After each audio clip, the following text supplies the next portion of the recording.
de Pedro, capítulo 2, versículos 4 y 5.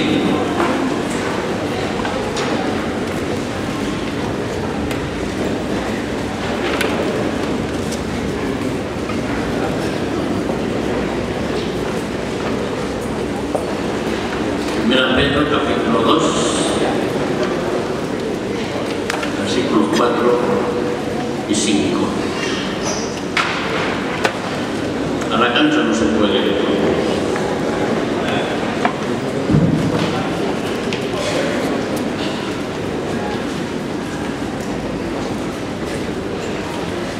Acercándonos a él, piedra viva, desechada ciertamente por los hombres, mas para Dios, escogida,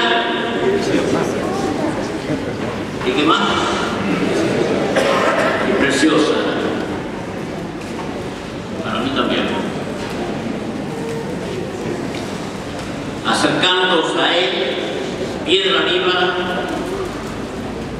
desechada,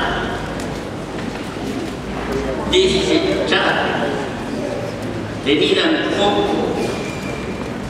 por los hombres, mas para Dios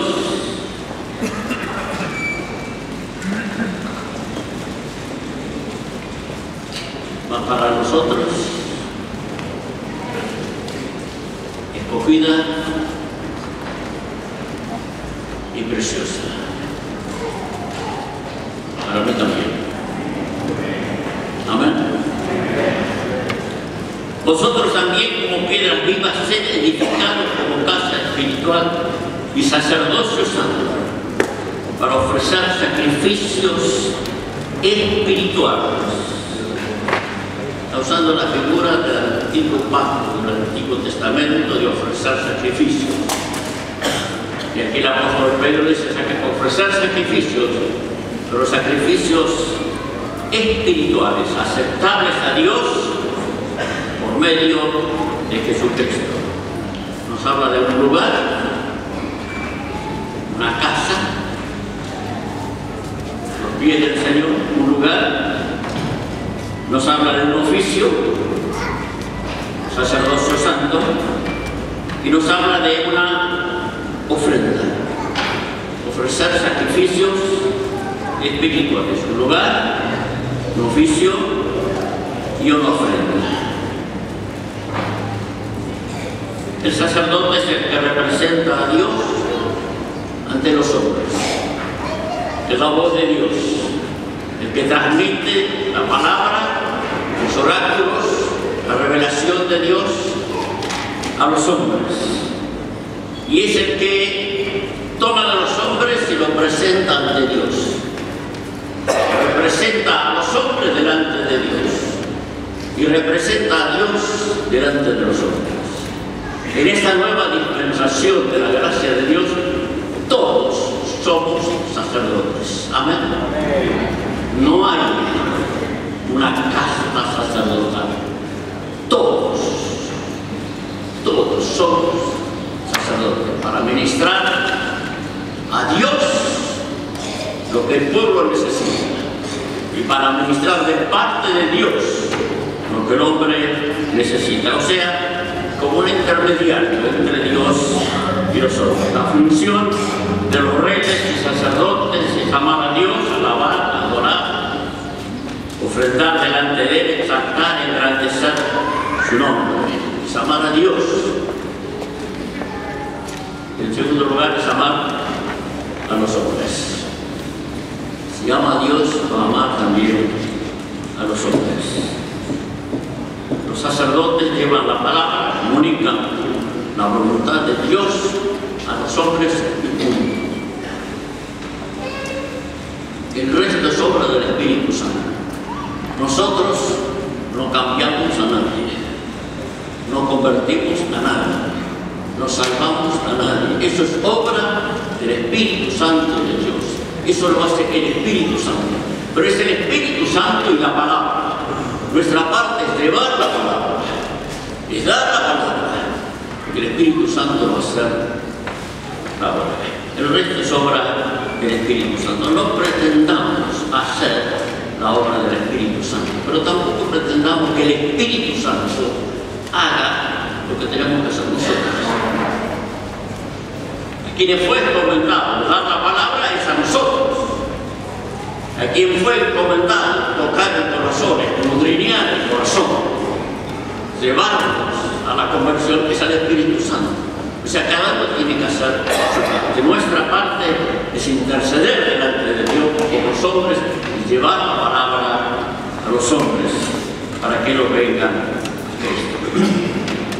Cumplamos nuestra parte. La Iglesia es la voz de Dios a la humanidad. La Iglesia es la voz de Dios a la humanidad. Pero también la Iglesia es el clamor de la humanidad ante Dios. La Iglesia es la voz de Dios a la humanidad. Amén. Y la Iglesia es el clamor de la humanidad ante Dios. Estas son dos funciones de la Iglesia. Si la Iglesia no le dice a los hombres cuál es la voluntad de Dios, ¿quién se lo va a decir? Si la Iglesia no le dice a los hombres cuál es la voluntad de Dios, ¿quién se lo va a decir? Pero si la Iglesia no clama ante Dios por los hombres, ¿quién lo va a hacer? La Iglesia tiene estas dos funciones: decir a los hombres cuál es la voluntad del Padre y clamar ante Dios a favor de ellos. Nuestra función como sacerdotes también es interceder, es ministrar a Dios, es hablar a los hombres y ministrar ante Dios. ¿Por qué cosas tenemos que interceder? ¿Por qué cosas? A ver si lo podemos ver en pantalla. ¿Por qué tenemos que interceder? Por las autoridades, por el país, para que tengamos paz, dice Pablo en la carta a Timoteo. Somos exhortados a orar a favor del país, por la conversión de las personas, para que vengan a Cristo, comenzando con nuestra familia, para que ellos conozcan al Señor, pero por todos los hombres, por todos nuestros vecinos, amigos, conocidos, por todos los demás, por las necesidades. Somos orientados a través de las Escrituras a orar por las necesidades de las personas. Anoche estábamos en Belgrano y en un momento de la palabra justamente presenté esta parte de que tenemos que invocar a Cristo. Y pedí que la gente expresara cuál era su necesidad, y uno tras otro se iban levantando y públicamente expresaban: yo necesito de Cristo, yo necesito de Cristo, yo necesito de Cristo. Algunos era por los hijos, otros era por salud, otros por una situación laboral, y así cada uno iba presentando: yo necesito de Cristo. Y la palabra nos enseña a orar por las necesidades. Tenemos que interceder delante de Dios. Dios las conoce, pero somos orientados a orar. Y tenemos que orar para que, como dice el cartel aquí atrás, dice: venga tu reino.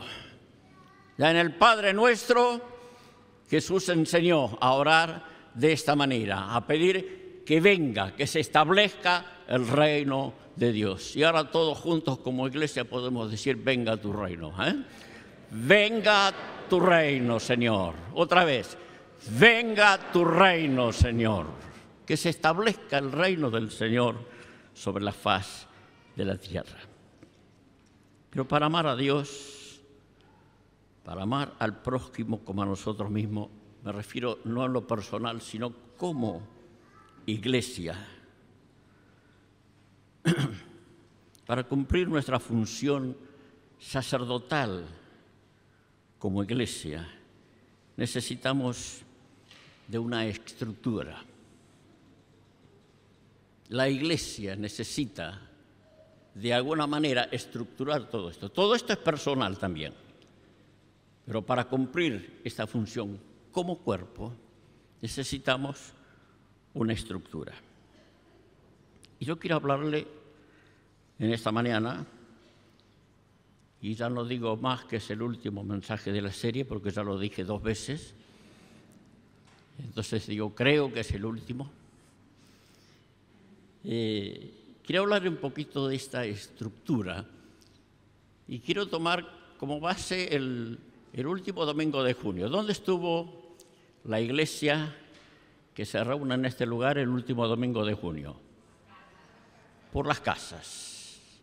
La iglesia estuvo reunida, no aquí, sino que estuvo reunida por las casas. Con mi esposa fuimos a una de esas iglesias por las casas que está justo acá en la otra cuadra. Para no perder la costumbre, también vinimos a la calle Rondó y nos fuimos a 1,5 cuadras de acá. Y nos reunimos allí.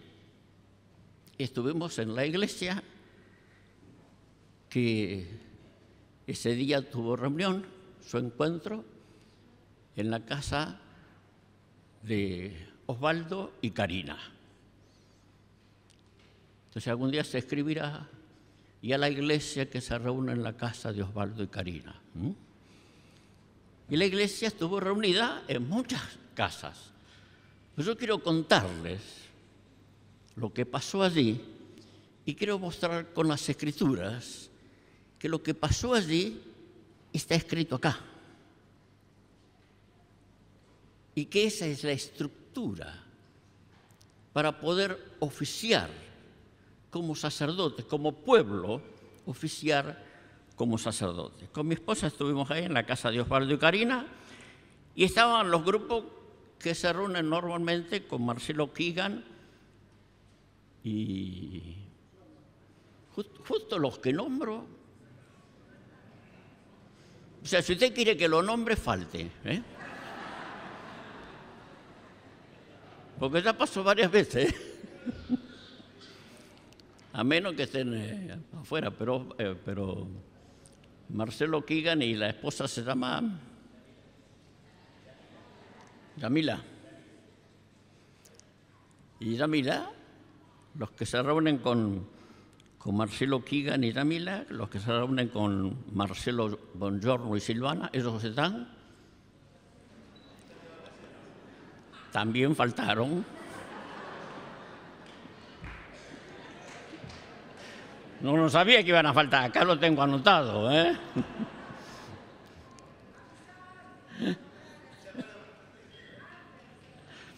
Me voy a poner como el domingo pasado.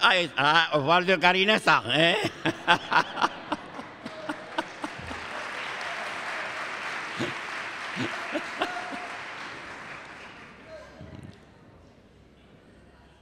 Y ustedes faltaron, Ustedes faltaron a la reunión en la casa de Osvaldo y Karina.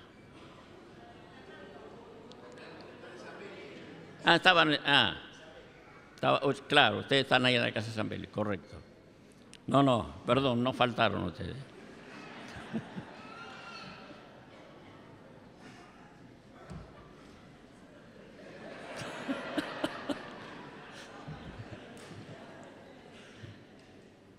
Entonces estaba el grupo que suelen reunirse con Marcelo Keegan y Yamila, con Marcelo Bongiorno y Silvana, con Juan Ortega y Liliana,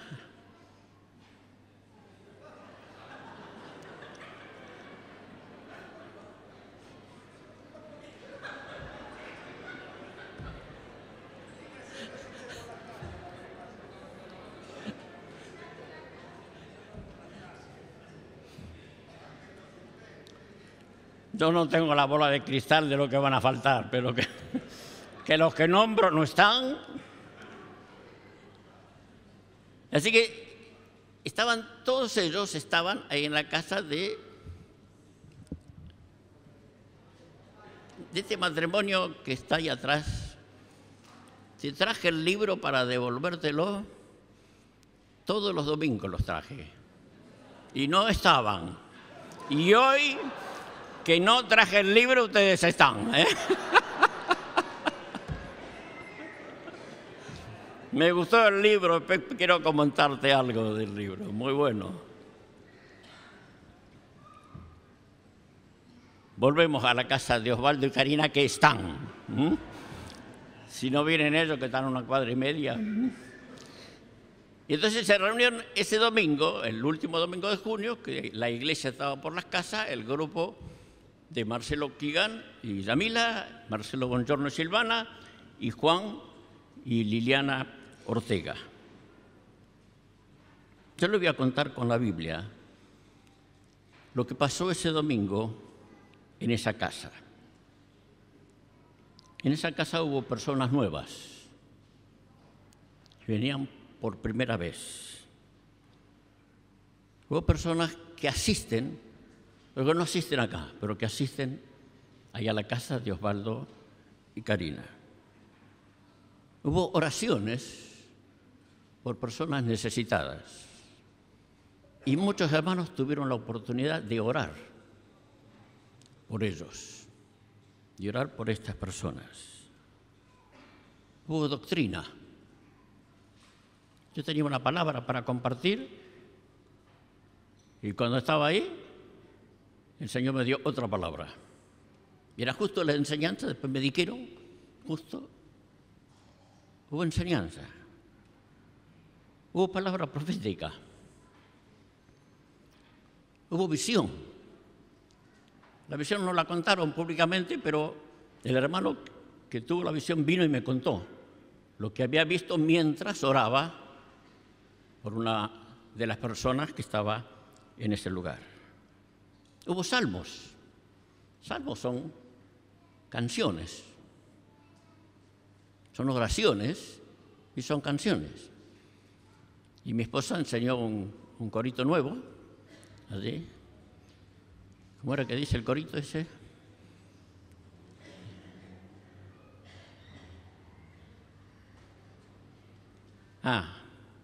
Aunque el hombre cayere.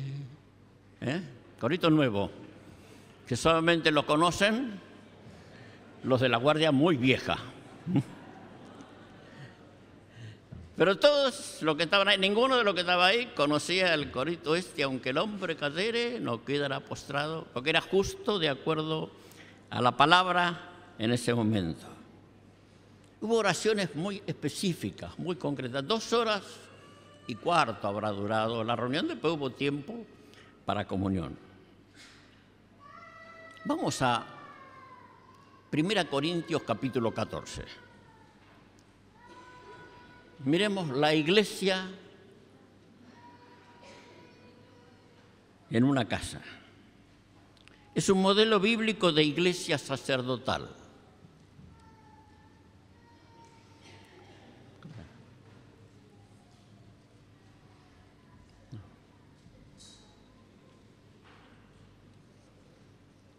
Un modelo bíblico de iglesia sacerdotal. 1 Corintios capítulo 14, versículo 26. Dice así: ¿qué hay, pues, hermanos, cuando os reunís? ¿Cada uno de vosotros tiene salmo? O sea, ¿tiene alguna canción? ¿Tiene alguna oración? ¿Tiene alguna proclama? ¿Qué hay, pues, hermanos, cuando os reunís? ¿Cada uno de vosotros tiene salmo? ¿Tiene doctrina? O sea, ¿tiene alguna palabra de enseñanza? ¿Tiene lengua? ¿Tiene revelación? O sea, ¿qué revelación?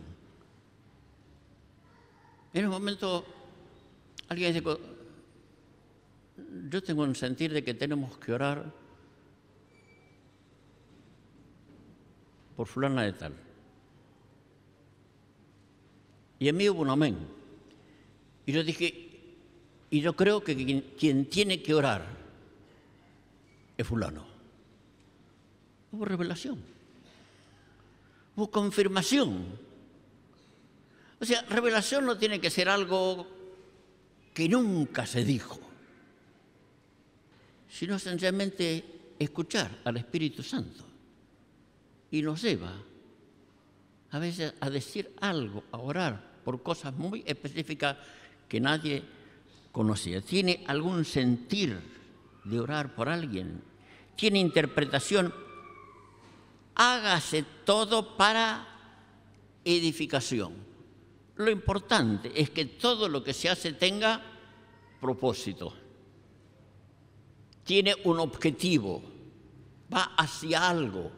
Puede ser la edificación de los creyentes, como puede ser que sea edificado Cristo en alguien que no lo tiene, pero tiene un objetivo. Todo lo que se está haciendo no es un entretenimiento, no es que hay que hacer algo porque hay que hacer, estamos juntos y ¿qué vamos a hacer? Es una reunión cristiana, tenemos que orar, tenemos que cantar, tenemos que... No es costumbre. Tener objetivos precisos. Y en este caso dice, hágase todo para edificación. Todo lo que pasa es para. Cuando yo preparo un mensaje, especialmente en el principio, yo escribía arriba de todo objetivo. ¿Qué quiero lograr? Y eso es importante. Estamos en un pequeño grupo y uno tiene que saber, si tiene que dar una palabra, decir algo es ¿qué quiero lograr con todo esto? Tiene que tener propósito, objetivo. Esta es una reunión, como se dan cuenta, de 5.000 personas. ¿O no?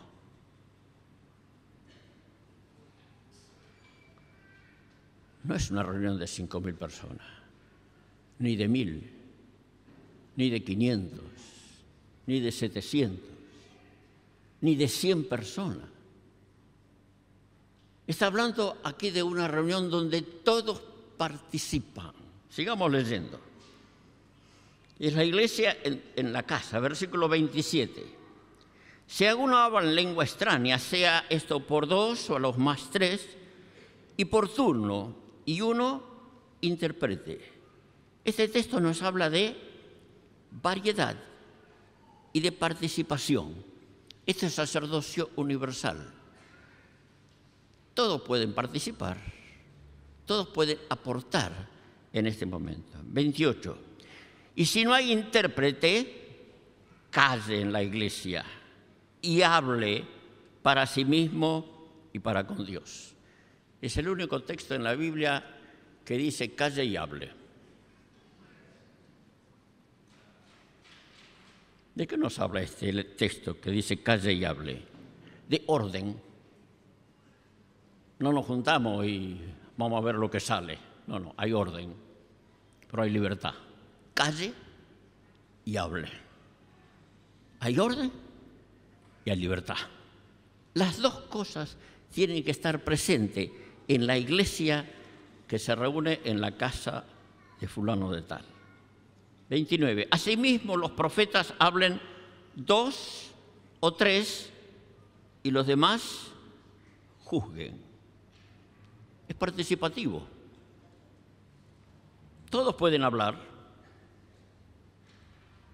Todos pueden hablar. Uno, porque da una palabra, una revelación. Y los demás comentan. O sea, los demás juzguen, dice.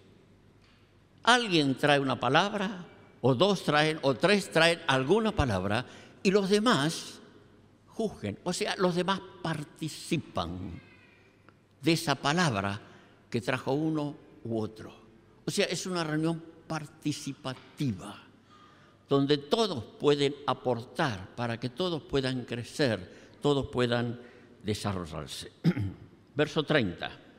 Y si algo fuera revelado a otro que estuviera sentado, calle el primero. ¿De qué habla esto? Si algo le fuera revelado a otro que está sentado, calle el primero. Esto habla de respeto. Habla de honra. No, pero dale. No, dale vos. No. Por favor. Yo sé que tenés buena palabra. No. Es respeto por el otro. No, seguí vos. Me gustó lo que dijiste. Escuchemos con atención. Nos honramos, nos apreciamos unos a otros. Es respeto, orden, honra en medio del grupo. Aquel que está diciendo algo, le escuchamos con atención. Y si otro dice algo que está aportando, y es más importante todavía, o con más luz de lo que yo estoy diciendo, yo me callo. No, adelante, hermano. Dios te está revelando algo. Y estamos participando con orden y con respeto. Verso 31, porque podéis profetizar todos, acá podríamos decir, podéis profetizar todos y todas, uno por uno, para que todos aprendan y todos sean exhortados. Este es el versículo de todos. En poquitas palabras, en este texto habla de todos, los tres todos de una reunión con propósito.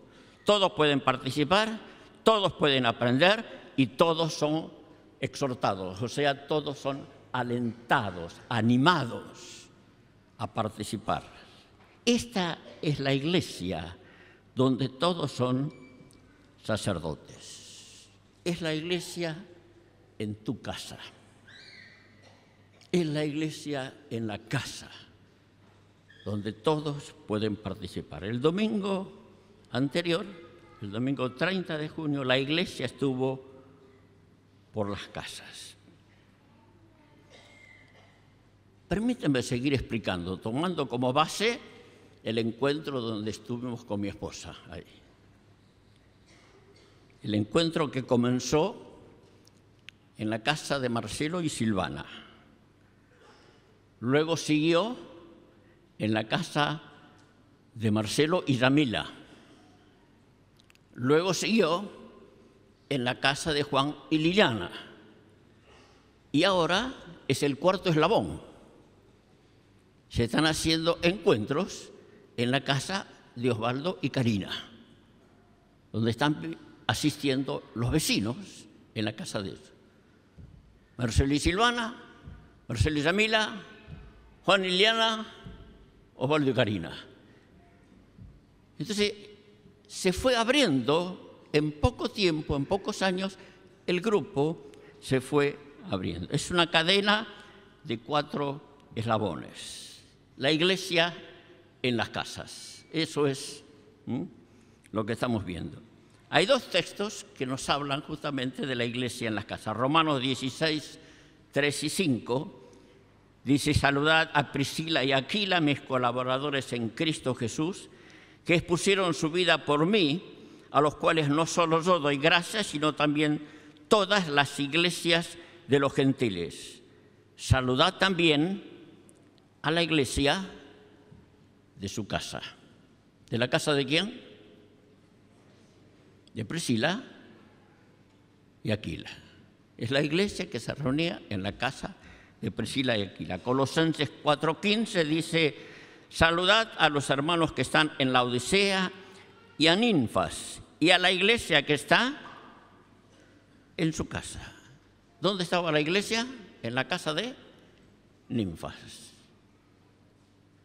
En la casa de Ninfas, en la casa de Aquila y Priscila, en la casa de Ninfas funcionaba la iglesia. Así como nosotros estamos hablando hoy de la casa de Marcelo y Silvana, de la casa de Marcelo y Yamila, de la casa de Juan y Liliana y de la casa de Osvaldo y Karina. Y se está registrando en la historia de la iglesia las casas donde se van abriendo y la iglesia se va extendiendo. Cada grupo casero, como nosotros le llamamos grupo casero, pero la Biblia le llama la iglesia en tu casa.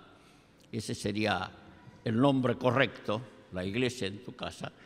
Nosotros le solemos llamar grupos caseros. Antes, al principio del mover, le llamábamos células, pero después, cuando apareció todo el tema de la guerrilla, la década del 70, hablar de células era peligroso, porque células, se hablaban de las células terroristas, así que hablar con el celular, en la década del 70 nadie hablaba con celular, tampoco No había Facebook ni cosa por el estilo, pero había escritos, había cassette. Y en un momento alguien que estaba en ciertos lugares de gobierno tenían todos nuestros escritos, todos nuestros cassettes. Ahí estaban todos. Esperemos que algunos se haya convertido, porque tuvieron que escuchar todo. Y ahí estaban los términos célula, pero tuvimos que cambiar porque a veces los hermanos hablaban en el bar o en algún lugar donde se encontraban. Sí, el viernes tenemos la célula, entonces era peligrosísimo y cambiamos el nombre por grupos caseros o grupos familiares también. Pero los grupos caseros no importa cómo se llame. Nosotros sabemos que es la iglesia que se reúne en la casa de tal o cual. Es la iglesia reunida en ese lugar. Y ese domingo 30 de junio, la iglesia no estuvo reunida todos juntos, sino que estuvo reunida en todos esos pequeños grupos. No es más importante esta reunión que aquella. No es más importante aquella reunión que esta. Las dos son importantes. Las dos tienen su lugar y su función en el propósito de Dios. Por eso la Biblia habla del todos juntos y por las casas. Son las dos expresiones de la iglesia. La fuerza de una iglesia local está en los pequeños grupos en las casas. ¿Podemos decirlo todos juntos? La fuerza de una iglesia local está en los pequeños grupos en las casas. Como vimos recién, 1 Corintios 14 no nos habla de una reunión de 1000 personas. Ni siquiera nos habla de una reunión de 100 personas, sino que nos habla de grupos pequeños. Un grupo que crece hasta donde da la casa. Algunos dicen, tiremos las paredes y agrandemos. No. Dividamos el grupo y que vayan a otra casa. Y otro grupo que vaya a otra casa. Y así la iglesia se va extendiendo en los diferentes grupos por las casas. La iglesia que más crece hoy en el mundo es la iglesia de China, que no tiene templos, que no tiene salones, que no tiene pastores. ¡Aleluya! Es la iglesia que se reúne en pequeños grupos por las casas. Ahora, cuando estuvimos en Indonesia, que vinieron hermanos de China, nos decían que el mayor problema, o la mayor necesidad, mejor dicho, que tenían ellos, es la necesidad de líderes. Dice, no nos vengan a hablar de evangelización, porque la gente se convierte, y no tenemos líderes, no tenemos personas preparadas para poder enseñar en esos pequeños grupos. Y por eso a veces surgen herejías y surgen cosas rarísimas en algunos grupos, porque por la ausencia de líderes preparados para poder enseñar en esos pequeños grupos. Pero la iglesia se está extendiendo mucho más que en los tiempos que tenían libertad, mucho más. Y la iglesia crece por las casas. En los pequeños grupos hay enseñanza, hay corrección, se lleva gente nueva, hay actividades con los niños, con los ancianos, con los necesitados. Todo está cubierto y cada uno es edificado según su necesidad. Pero ¿cuál es la fuerza del pequeño grupo en una casa? La fuerza de una iglesia son los pequeños grupos en las casas. Pero ¿cuál es la fuerza del pequeño grupo en las casas? La fuerza del pequeño grupo en las casas está en su núcleo.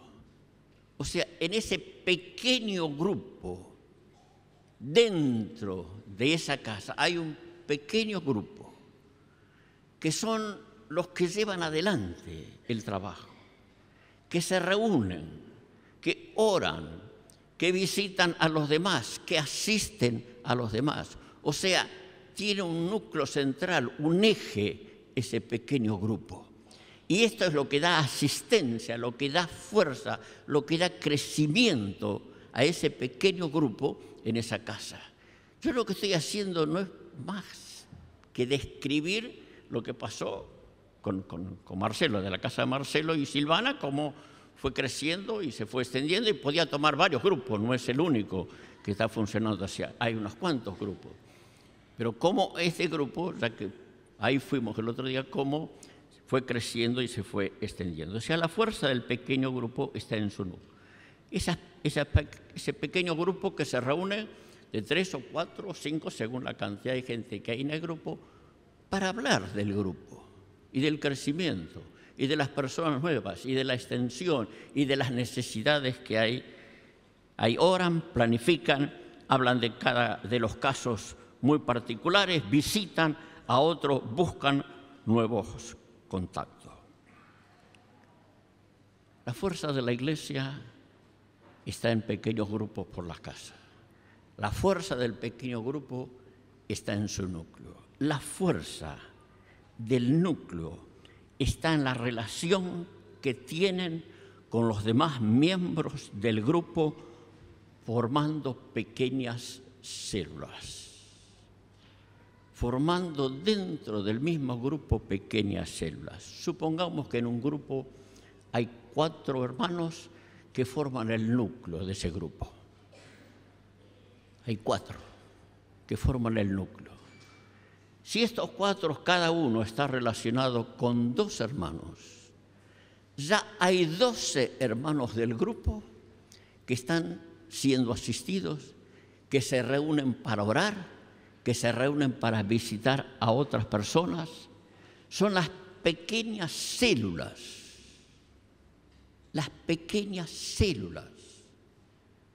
que están juntos, que se están cubriendo, que se están ayudando.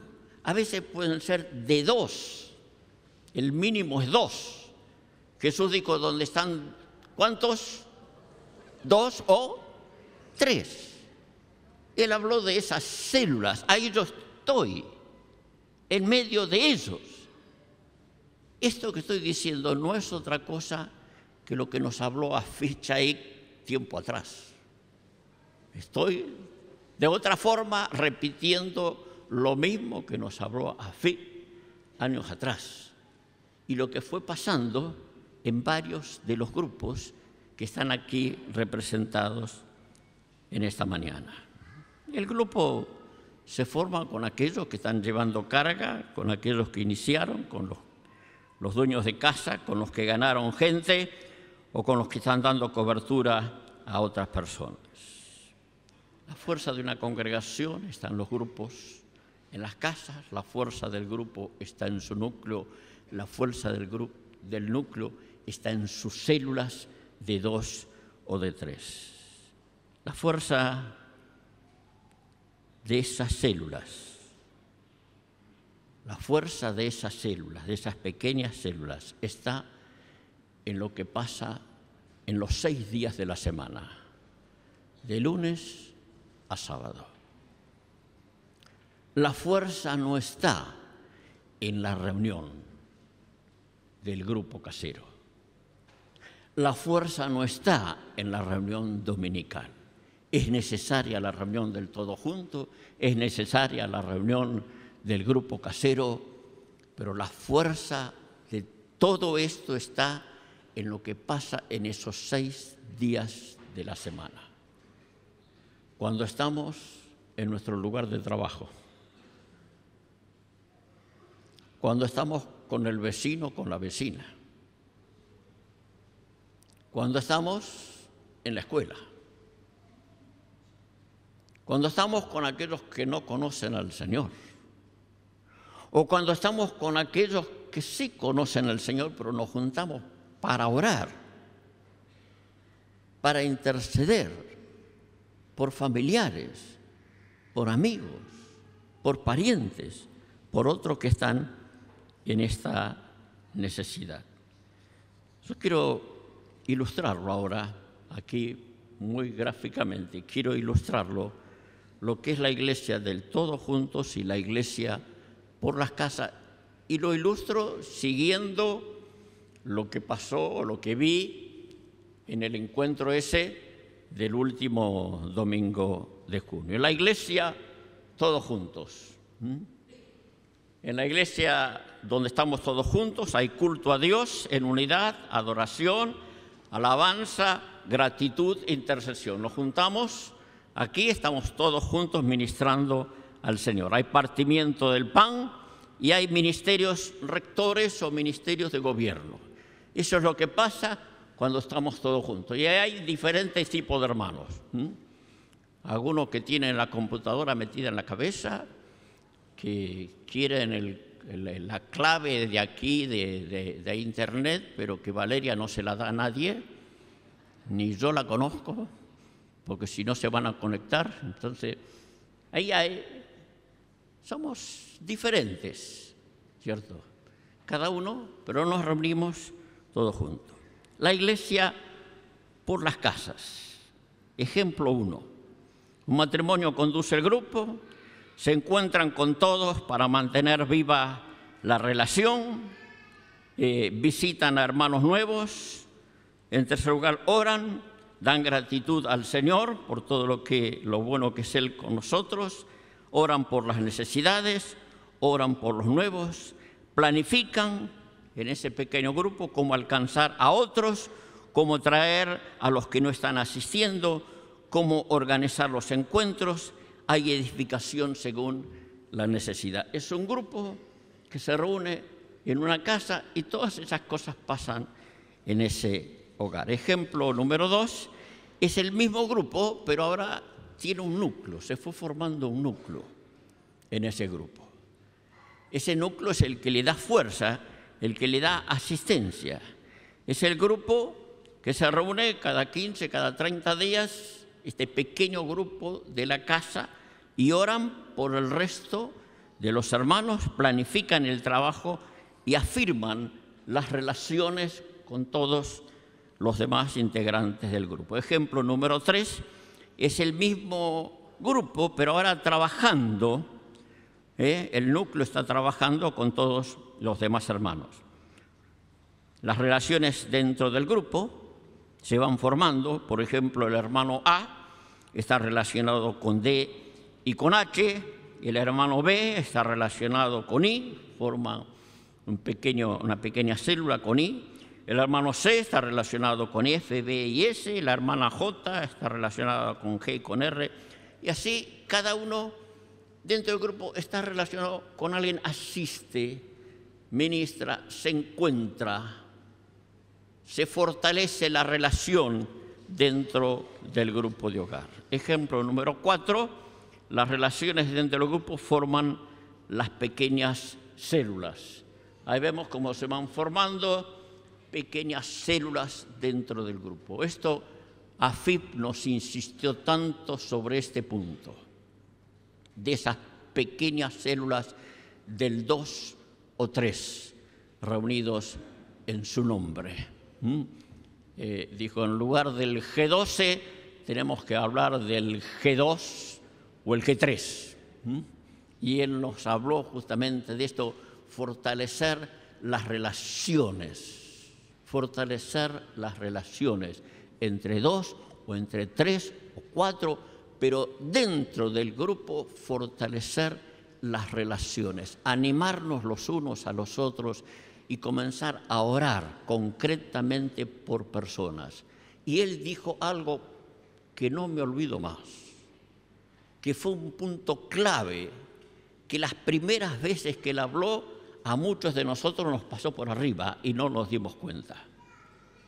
Muchos de nosotros entendíamos juntarse de a 2 o de a 3, orar por una lista de personas y después salir a visitarle. Y él nos corrigió y nos dijo, no es así, tiene que ser carismático. Se reúne ese pequeño grupo, 2 o 3 o 4, oran por personas, pero hay que esperar que el Espíritu Santo indique, que el Espíritu Santo guíe. No es una cuestión de activismo, No es una cuestión de una lista y empezamos con una actividad, sino que tenemos que ser guiados por el Espíritu. Y cuando el Espíritu nos guía, vayamos a esa persona. La verdad que cuando él dio esta nota, dijimos, acá hay algo que es una clave. No es nuestra obra, ni es solo la obra del Espíritu Santo, es que trabajemos en conjunto.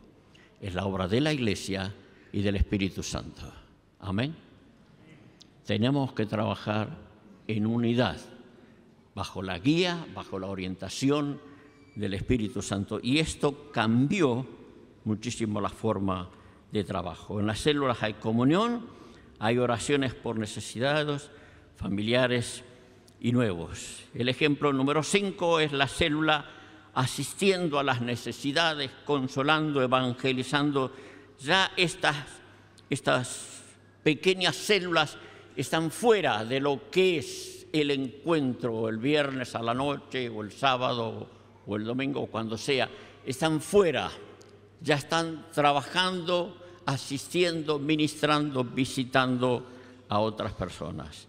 Y el último ejemplo en cuanto a esto es la iglesia en la casa con su núcleo, y ya se van abriendo otra casa y luego se va abriendo otra casa. Y esto es lo que yo lo comentaba.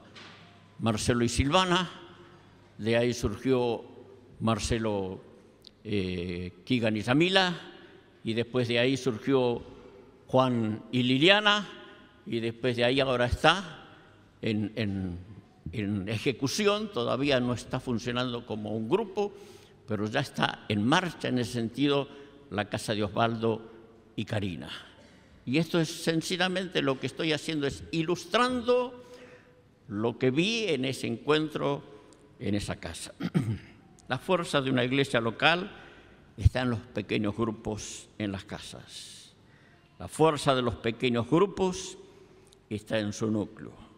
La fuerza del núcleo está en las relaciones con los demás miembros del grupo, formando pequeñas células.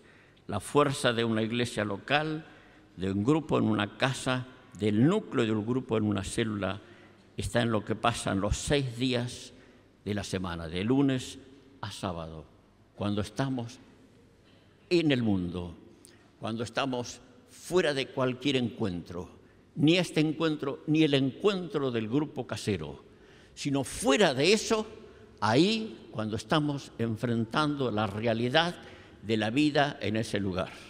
Entonces, cuando Jorge está en el taxi, y ahí está enfrentando al pasajero que sube y sube con una carga, y ahí entonces Fernando puede darle unas cuantas lecciones a Jorge de cómo evangelizar en el taxi, ¿no es cierto?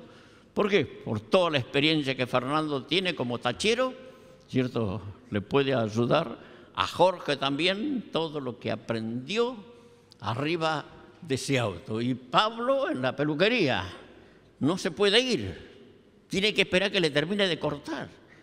Y Pablo te está cortando y a veces dice, se pone de frente y le deja de cortar el pelo. ¿Y para qué le deja de cortar el pelo? Para hablarle. Y si no tiene otros clientes, ese corte tarda. Es que se lo está haciendo bien.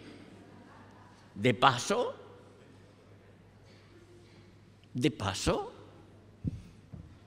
o quizás es al revés. De paso le cortas el pelo. Y en primer lugar le está ministrando del Señor. Y así cuando estás con un cliente, o con un amigo, o con otro, en este diario vivir, vamos ministrando a los demás. La fuerza de esas células está en lo que pasa de lunes a sábado. La fuerza de cada uno de nosotros está en la relación de amor con Jesús. La fuerza de cada uno de nosotros está en nuestra relación de intimidad y de amor con Jesús. Pedro dijo: me voy a pescar.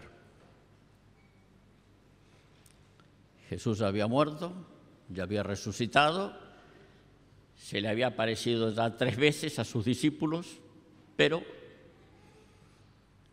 aparecía y desaparecía. Y Pedro dijo, ahí está en Juan 21, dijo: me voy a pescar. Y los demás dijeron: vamos nosotros también. Se pasaron la noche entera tirando las redes. Llegó la mañana, cuando ya es difícil pescar. Según los pescadores hay que pescar de noche y sin luna llena. Es así, ¿no?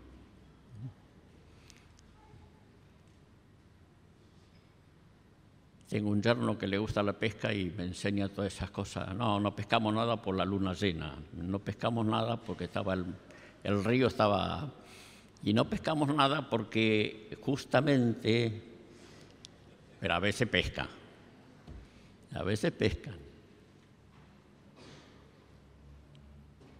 Y esa noche Pedro y los demás no pescaron nada. Esa es una figura del servicio improductivo. Es una figura del activismo que no trae resultados.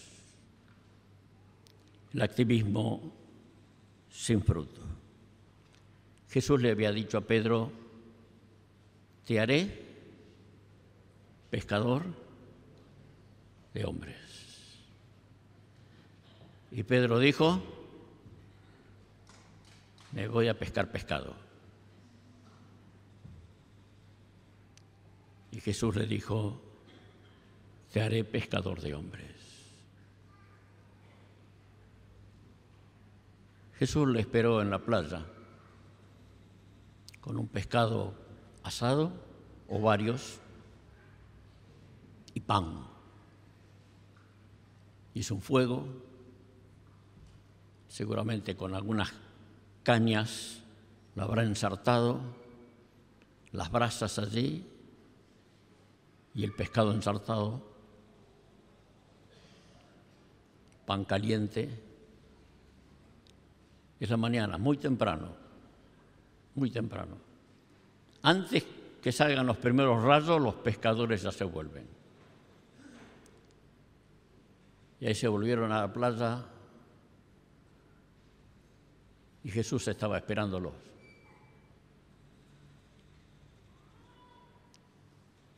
¿Tienen algo para comer? No pescamos nada.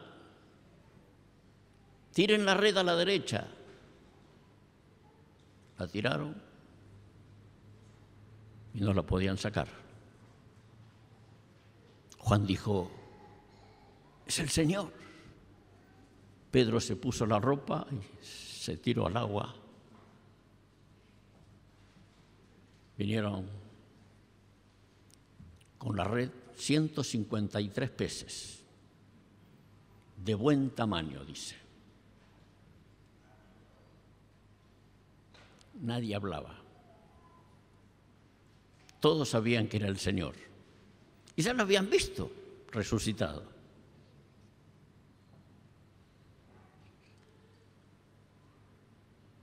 Comieron el pan y el pescado. Jesús le dio. Dice que él mismo partió el pan y le dio pan y pescado. Desayunaron. Uno puede imaginarse todos sentados allí, en rueda alrededor del fuego, comiendo el pan, el pescado, silencio total. Solo se escucha el ruido del agua. Algunos pájaros, primeros pájaros que salen para buscar comida para sus pichones. Y apenas empieza a aparecer los primeros rayos del sol.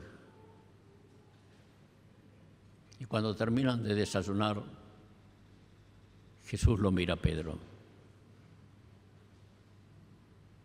Y Pedro siente la mirada de Jesús. Levanta la vista. Por primera vez, después del patio de Caifás, se vuelven a cruzar las miradas. La última vez que se habían mirado a los ojos fue en el patio de Caifás, cuando el gallo cantó y Jesús dio vuelta la cabeza y dice que le miró. Y me imagino a Pedro que le corrió un frío por todo el cuerpo y salió de ese lugar y lloró amargamente. Y aquí se vuelven a cruzar las miradas. Pedro y Jesús. Y Jesús no le dice, Pedro. Le dice, Simón.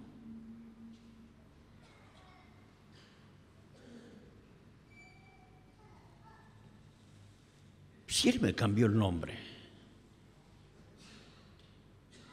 Él me cambió el nombre.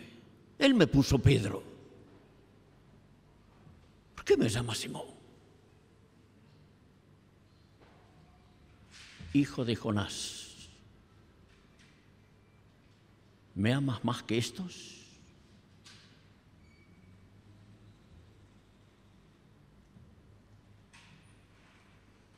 Y todos sabemos, Pedro responde, sí, Señor, tú sabes que te amo.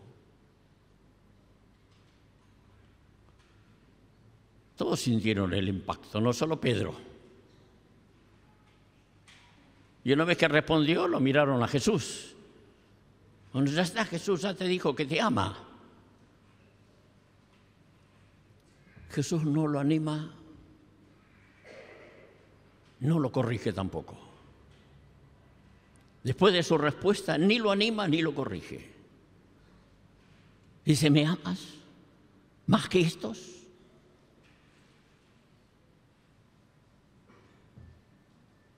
Y cuando Pedro responde, sí, Señor, tú sabes que te amo. Apacienta mis corderos. ¿Me amas? Y le da un mandato. Y vuelve a preguntarle lo mismo. Ya después no dice más que estos. ¿Me amas? Sí, Señor. Te amo. Por tercera vez. Pedro, ¿me amas? Y ya, si nos hubiera pasado cualquiera de nosotros, ya estábamos derretidos. Por tercera vez. Señor, tú sabes todas las cosas. Señor, tú sabes todas las cosas. Tú y yo hubiéramos dicho lo mismo. Tú sabes. Tú sabes. Y yo estoy seguro que cualquiera de nosotros que nos conocemos de tiempo, quizá con muchos no hemos tenido una gran intimidad, sin embargo, nos conocemos. Al saludarnos nos conocemos.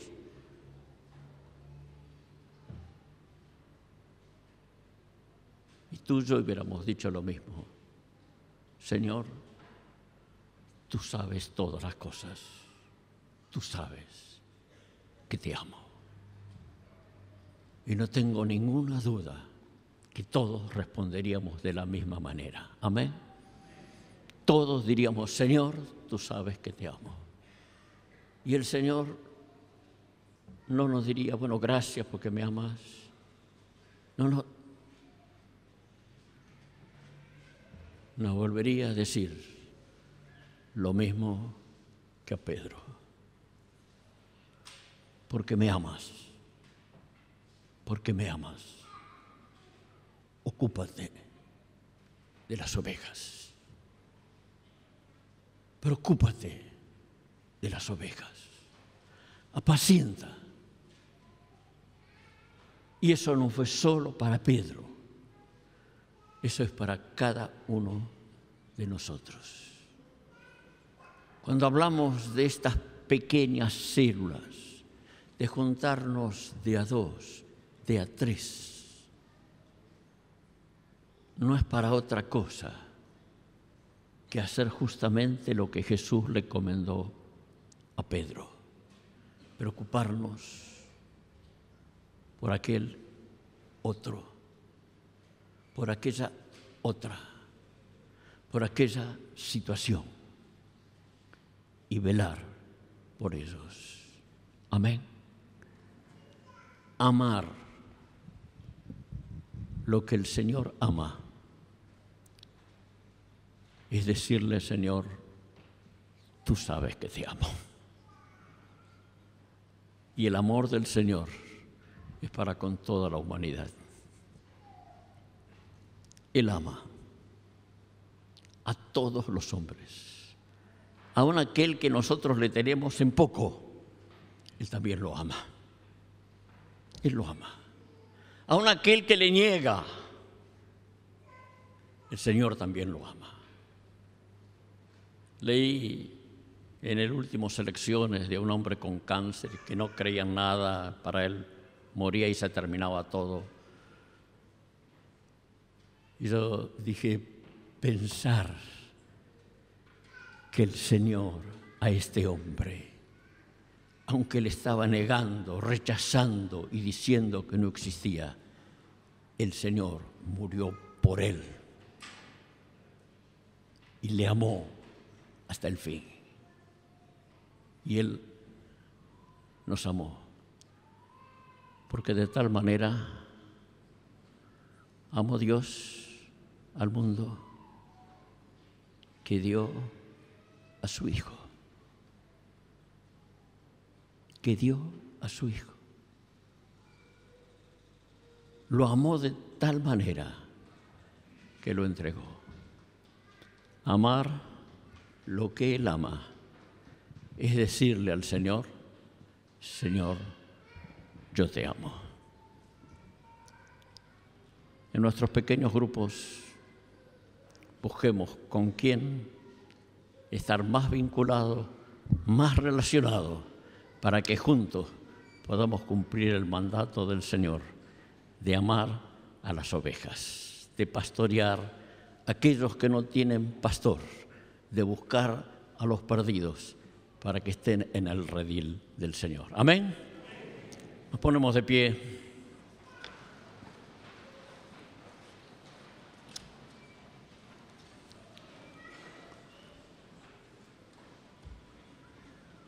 Amén.